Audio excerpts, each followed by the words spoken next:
Trey Caldwell. Welcome, brother. How you doing? I'm good, man. How are you? Good Um, to be back. Thank you. Thank you. Yeah. Second time in the Gold Bowl.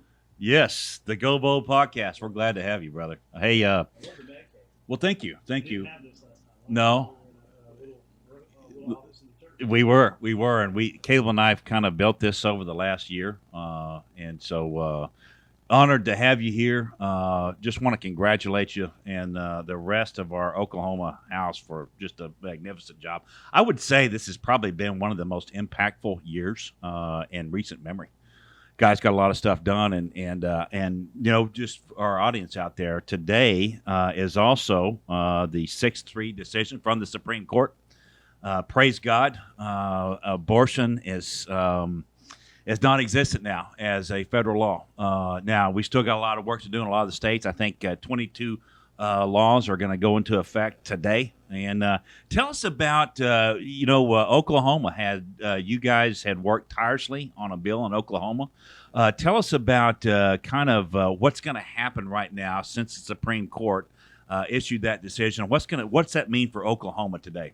Okay, so yeah, the Supreme Court, Roe V. Wade, essentially, and KCB Planned Parenthood, which is actually, everybody always thinks of Roe, but Casey kind of modified Roe and even kind of expanded it. It went from the Roe in its original precedent was structured around the 3 trimester rule, basically, where Casey kind of used more scientific data and how they could say yes or no on abortion and its implementations of a person's privacy, the legal precedent, the reasoning behind the legal rule.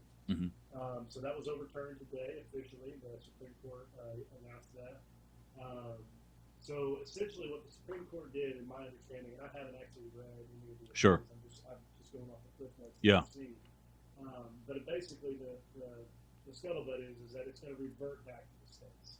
Yep. And so individual states and the people in as such are going to basically be able to go back and make some determination of what they want their policy and laws to be within that state, which I think is the original intent of the founders. Yep. We want to talk about political. We'll talk about the morality of abortion here in a second, but from a legal point of view, from the way the Supreme Court ruled, the way our Constitution was founded, that's what it's supposed to be. Because as much as me and you disagree with it, that we're going to take care of Oklahoma, and absolutely Oklahoma we have. So, yes. Essentially, Oklahoma had trigger laws already on the books, but one of the big laws that we did this year was basically what people are calling the fertilization. Yeah. But there are some caveats. There's rape, incest. Now, for the rape to qualify, they have to report it. Sure. And then I think there's some levels of incest, and then there's also life and health of the mother. Absolutely. Absolutely. I think I think Reagan had one of the best definitions of that. Like people do have a right to protect their own life, even Yeah. their own voice. So I guess that part of the subject matter is a little bit messy, but so those 3 things are still in there. And then there was also some concern with in vitro IVF, people that are going to try. Yep. So, and there were some worries from I have a couple of friends that are, I'm in that 35 age range, so I have some friends that are going through that process, and they were kind of scared, like, well, does this mean we can't try to do in vitro fertilization, or does this mean we can't do this or that? And I said, no, there's a clause in the bill that says basically that if you're trying to do in vitro and stuff like that, you still can, and the law doesn't affect that. So some of the doomsayers are out there that, if you go on CNN or MSNBC, they think the sky is falling. That, no, you're not going to be able to, have in vitro fertilization, or you're not going to be able to use Plan B or contraception, like birth control. Those are all carved out of the bill. So basically, what this is really talking about is ending abortion as a means of birth. And thank God it does. And that went into effect as soon as, according to the state attorney general, I saw it. He posted on Twitter, and the governor retweeted it. Abortion, for all intents and purposes, is legal.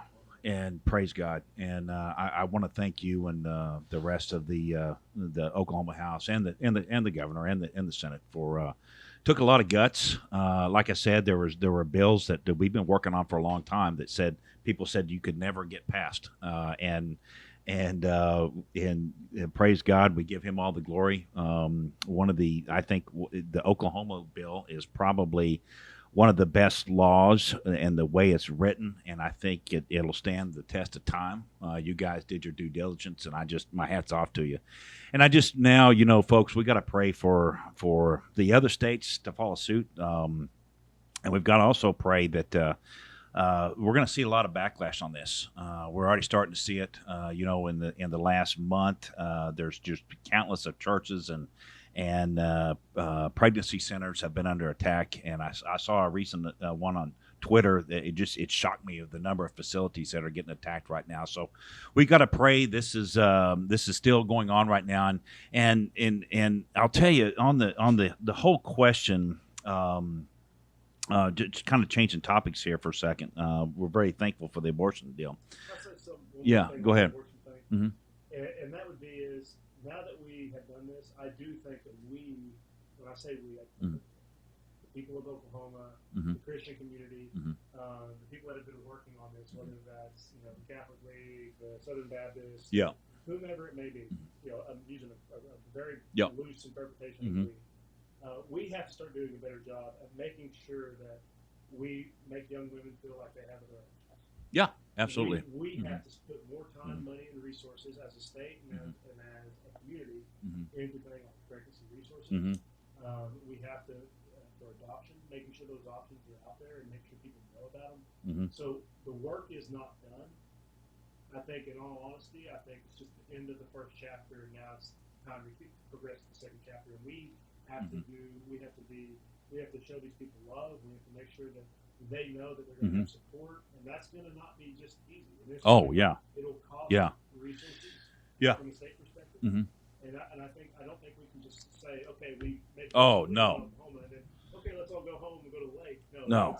It's time to go to work. And the thing about it is, and I think there's a couple of misdemeanors out there that a lot of the churches have just wanted to end abortion but not do anything else. But I'll tell you, you can just take a look at our little church.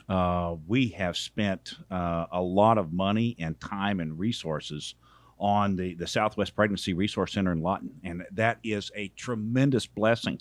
And the things that they do for those young mothers there, and the amount of treasure that we've put into those facilities, and I will tell you, part of the gospel mission in churches is reaching out to those families, and